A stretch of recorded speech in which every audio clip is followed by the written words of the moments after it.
Bien, buenos días, vamos a comenzar con una pequeña oración. Dios, te damos muchísimas gracias por esta oportunidad que tenemos nuevamente de utilizar esta tecnología para poder comunicar tu mensaje. Ayúdanos a que lo que aprendamos pues lo pongamos en práctica, que lo podamos enseñar a otros también. Ayúdanos a ser mejores cristianos, en el nombre de Cristo Jesús. Amén. Bien, estamos empezando una nueva serie, la semana pasada la comenzamos, pero vamos a continuar en esta serie que tiene que ver con los pecadores en manos de un Dios amoroso. El día de hoy vamos a estar principalmente en lo que sería Segunda de Reyes capítulo 5, así que si tienen sus Biblias, pues vayan para allá. Si no, pues aquí en la pantalla yo voy a tener los versículos como siempre. Bueno, así como la viuda de Sidón de la semana pasada, de la predicación de la semana pasada, que estaba recogiendo madera para cocinar su última comida y morir porque Baal había fallado en traer lluvia y fue rescatada y restaurada por Dios. Hoy vamos a ver la historia de otro gentil a quien Dios también restauró. En los días del profeta Eliseo, el profeta que siguió de Elías, el profeta de la predicación pasada, había un hombre llamado Naamán. Segunda de Reyes 5.1 nos dice acerca de Naamán, lo describe de esta manera. Dice: Naamán, capitán del ejército del rey de Aram, era un gran hombre delante de su señor y tenido en alta estima, porque por medio de él el Señor había dado la victoria a Aram. También el hombre era un guerrero valiente, pero leproso. Antes de meternos de lleno a hablar de este hombre, quiero darles un poco de trasfondo con respecto a Aram. La tierra de Aram, al norte de Israel, era conocida por los griegos como Siria. Siria era una nación en constante conflicto con Israel. La primera vez que Israel entró en conflicto con Siria fue en la época de David. David venció a varios de los reyes sirios y Salomón mantuvo este dominio de Israel hasta el Éufrates, a excepción de la zona de Damasco. Después de la división de Israel, los reyes de Siria establecidos en Damasco tuvieron guerras frecuentes con los reyes de la división norte de Israel. Y como pueden adivinar por la predicación pasada, pues esto es parte de la consecuencia de haber intercambiado a Dios como rey por hombres para que gobernaran sobre ellos. En esta historia podemos ver un poco del conflicto entre Israel y Siria, cuando el versículo 2 nos dice que los arameos que habían salido en bandas habían tomado cautiva a una muchacha muy joven de la tierra de Israel, y ella estaba al servicio de la mujer de Naamán. Ahora bien, regresando a Naamán, en el versículo 1 se le describe exaltándolo. Otra vez lo voy a leer. Dice: Naamán, capitán del ejército del rey de Aram, era un gran hombre delante de su señor y tenido en alta estima, porque por medio de él el Señor había dado la victoria a Aram. También el hombre era un guerrero valiente, pero leproso. Esta descripción de él es inusual, pues imagínense, un israelita, que es el que escribe Segunda de Reyes, está hablando del capitán del ejército enemigo con estas palabras tan halagadoras. Pero estas palabras halagadoras son un instrumento para prepararnos a un contraste. El problema para Naamán, claro está, se encuentra al final de la descripción: era leproso. En el Antiguo Testamento había varias enfermedades de la piel que eran catalogadas como lepra. En el caso de Naamán, no era una enfermedad que evitaba el intercambio social, no era una enfermedad que lo tenía en cuarentena. Sin embargo, era algo que lo molestaba lo suficiente, y que culturalmente hablando le causaba incluso cierta impotencia. Imagínense ser este gran guerrero, como lo describe aquí el autor de Segunda de Reyes, pero tener este problema de lepra. Esto me recuerda al exjugador de básquetbol, a Magic Johnson. Este exjugador es considerado uno de los mejores en la historia del básquet. Transmitía un gran entusiasmo a sus compañeros de equipo impuso un estilo de juego de velocidad en los Lakers, hacía pases, a veces no sin voltear ni a ver al compañero, hacía anotaciones de media cancha, ¿no? De distancia, hacía contraataques extraordinarios, movía el balón como pocos lo han hecho, por eso se le llamó Magic, ¿no? De magia. Lo que él hacía con el balón era magia, pero le dio VIH. Así es como el autor de Segunda de Reyes nos describe a Naamán. Tenía todas estas cosas que lo hacían un hombre de renombre, pero era leproso. ¿De qué le servía todo esto si a final de cuentas pues tenía esta enfermedad repugnante? Ahora noten el contraste entre la descripción de Naamán y la sierva israelita. Mientras que a Naamán se le describe como un gran hombre, a la sierva se le describe como una muchacha muy joven, literalmente en hebreo una niña pequeña. Ella había sido tomada cautiva. Él era el comandante por quien ella llegó a estar cautiva. La fama de él era de alta estima para su rey. Ella pues no tenía fama alguna. Ella simplemente estaba al servicio de la esposa de su conquistador. Estos contrastes son importantes porque Naamán está sufriendo de esta enfermedad. Esta muchacha tiene la oportunidad de ver a su captor morir de esta terrible enfermedad. Sin embargo, es ella quien lo dirige a alguien a quien puede salvarle la vida.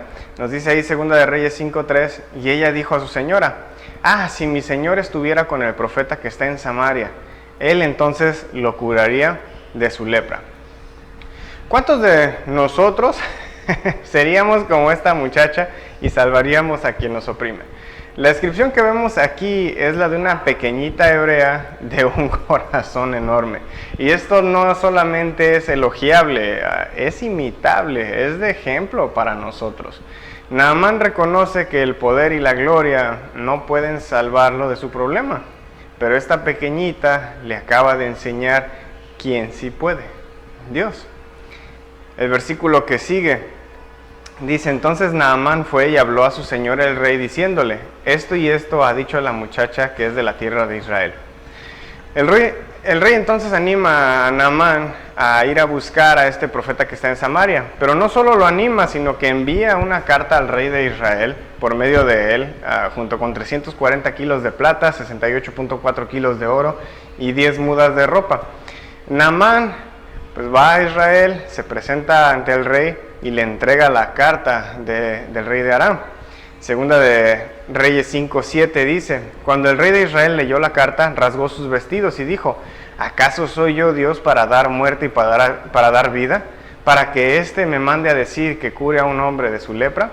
Consideren ahora esto y vean cómo busca pleito conmigo. Rasgarse las vestiduras era una señal de duelo, especialmente si los reyes se la estaban rasgando. Pues si esto era así, significaba que acababa de suceder una crisis o una tragedia nacional.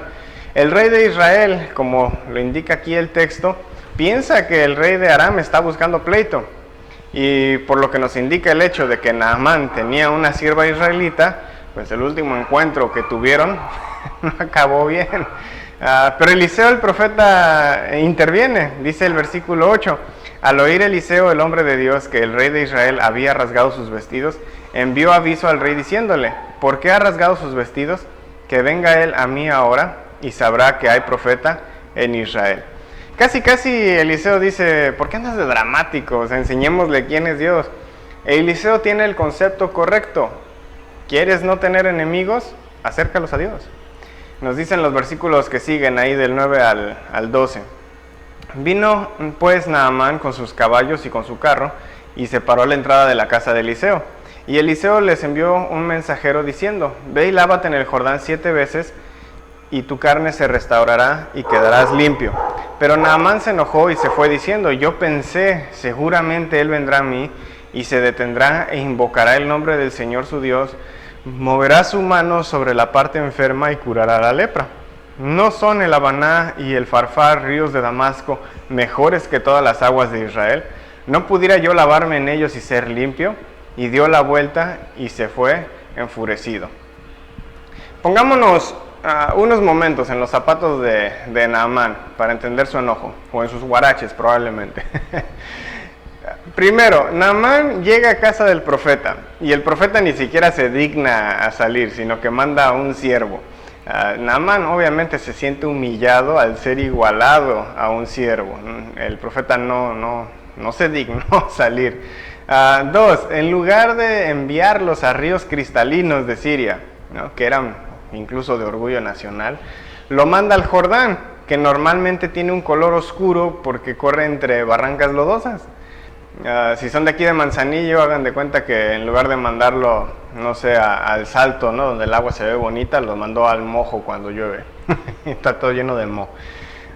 3. No hubo un ritual de sanación, sino que lo despide con el mensaje de pues irse a lavar él solo. Explico. En rituales mesopotámicos de purificación, Namburbi se sumergía a una persona 7 veces en el río viendo río arriba y luego 7 veces viendo río abajo, o sea, un total de 14 veces. Este ritual incluía ofrendas al dios Ea que eran depositados en el río. Entonces, según las creencias, el agua se llevaba las impurezas al inframundo. Entonces, en rituales como este, pues esperaba que el especialista en rituales orara con una mano alzada y bueno, moviendo sobre la persona que estaba buscando curar. Este es el ritual esperado por Naamán, pero en su lugar Eliseo le pide algo completamente diferente. Le pide sumergirse 7 veces en el río, o sea, hace 7 veces menos que los del ritual del dios Ea. En lugar de 14 le dice nada más 7. No lo manda a ningún tipo de río con fama de sanación, lo manda a este río lodoso. Y Eliseo, el especialista en rituales, ni siquiera va. Le dice, ve y hazlo tú solo. Por eso es que está enojado Naamán. ¿Cómo va a ser sanado de su lepra si está pues haciendo la mitad del ritual de purificación en un río lodoso y sin el especialista en rituales? Y no solo eso, o sea, el Jordán se encuentra de donde ellos están ahorita, más o menos entre unos 40 y 64 kilómetros de donde ellos están. Así de lejos estaba. Depende de qué camino tome uno, porque no hay camino en sí fácil para llegar ahí. Esto es aproximadamente un viaje de 2 días caminando sin descanso. Para los que son de aquí de Manzanillo, imagínense ir caminando de aquí de Manzanillo a Tecomán aproximadamente. Pero obviamente los siervos de Naamán pues lo convencen de hacer lo que el profeta le mandó decir. Nos dice el versículo 13 y 14. Pero sus siervos se le acercaron y le dijeron, Padre mío, si el profeta le hubiera dicho que hiciera alguna gran cosa, ¿no lo hubiera hecho? ¿Cuánto más cuando le dice a usted, lávese y quedará limpio? Entonces él bajó y se sumergió 7 veces en el Jordán conforme a la palabra del hombre de Dios, y su carne se volvió como la carne de un niño y quedó limpio. Naamán fue restaurado, no porque el agua estuviera limpia, ya sabemos que no, o porque hiciera un ritual en específico, sino porque obedeció a Dios. Un militar, representante de la violencia en contra de Israel. Y no solamente es eso, es un gentil, es un pecador bajo el estándar de Israel. Este hombre es restaurado en las manos de un Dios amoroso. Quiero que mediten un poco en esto, ¿no? Jesús nos dijo ahí en Lucas 4:27, muchos leprosos había en Israel en tiempos del profeta Eliseo, pero ninguno de ellos fue limpiado, sino Naamán el sirio. Como vimos la semana pasada, Dios había sido rechazado como rey y como Dios en su pueblo. Y en esta historia, ¿quién obedece a Dios? El capitán del ejército de la nación enemiga. ¿Y qué hace Dios? Lo restaura. Tal como lo mencioné antes, Eliseo sabía que para deshacerte de tu enemigo tenías que hacerlo tu amigo. Eliseo sabe que el plan de Dios es restaurar y convivir con su creación entera, no solo con los israelitas. Y no solo lo vemos en la historia de Naamán. En el libro de Hechos, por ejemplo, en el capítulo 10, encontramos a otro militar que también es restaurado por Dios y viene a formar parte de la familia de Dios.